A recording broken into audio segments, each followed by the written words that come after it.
let us start with let us start with understanding the history behind Six Sigma. It is always good knowing the history.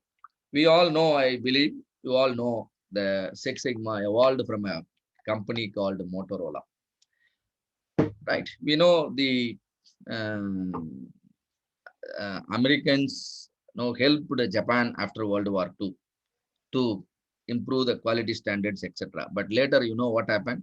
The Japanese took over and Americans started suffering. And Motorola was a US based company, and they were, not able to maintain the required quality standards in their product. And that point of time, Motorola was manufacturing televisions in the brand name of Cuser. And there were a lot of failures, and Motorola really did not understand what is going wrong.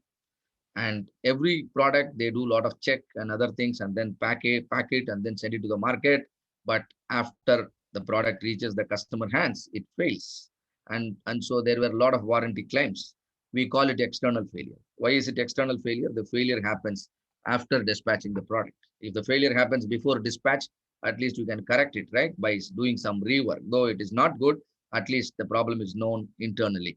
But if the customer comes to know about the problem, that's called external failure. And that was happening in Motorola with this particular user televisions. And things were completely out of control. Motorola really cannot figure out what is causing the failure, right? Because they really don't have a systemic approach. They really did not have a proper metrics to monitor. And so they were in complete dark, and they decided to sell the brand. And then a Japanese firm took over Qser, and then they improved the process. They brought a systematic approach, because that time the Japanese were using a model called Kaizen business model, a focus, a systematic approach towards continuous improvement, right? And as a result, the Japanese firm was able to reduce all the failures internally. The beauty is when you are able to detect the failures internally, the external failures will become rare. If you can't detect internal failures, then only external failures happen. So the Japanese firm was able to control the external failure as well as internal failure. As a result, the Qser has become very popular in the market. A lot of people started buying it, and they made a huge savings, and then it was really a big success. And today it is called Panasonic, right? And seeing the success of the Japanese firm, the Qser, the CEO of Motorola, you are seeing him second here, who is Robert Bob Galvin. He understood one thing. The problem is not only with the product, the problem is also with our approach towards quality. So he immediately, challenged his executives and gave them the responsibility to improve the company 10 times in the next 5 years. And the responsibility was given to Bill Smith and then Michael Harry. Bill Smith is an engineer. Michael Harry is a statistician. They took the responsibility. You know what they did? They developed a statistical approach using a statistical concept called normal distribution. Normal distribution was introduced by a German mathematician called Frederick Gauss. He born in 1777, and then through his research, he understood that everything in this universe is happening in a unique pattern, and 95% of the events, or 95% of the process in this universe, follows a unique bell-shaped pattern, and he named it normal distribution. Today we call it Gaussian distribution, no, using his inventor's name, Frederick Gauss. And Will Smith and Michael Harry exactly used the concept of Carl Frederick Gauss and developed a statistical and a metric-based approach. What is metric-based approach? Using numbers. If you use numbers, you better understand. All that you need to take care is the numbers should be proper numbers. The numbers should be free from errors. If you can manage, then the numbers will speak the reality. And so Bill Smith and Michael Harry actually made the numbers to reflect the fact that is going on in Motorola. As a result, they have better understood the process that are uh, going on in Motorola and the performances are measured in the right way. So they are able to monitor the processes correctly, at least the critical processes correctly. If you could, if you could measure and monitor critical processes, you can improve them.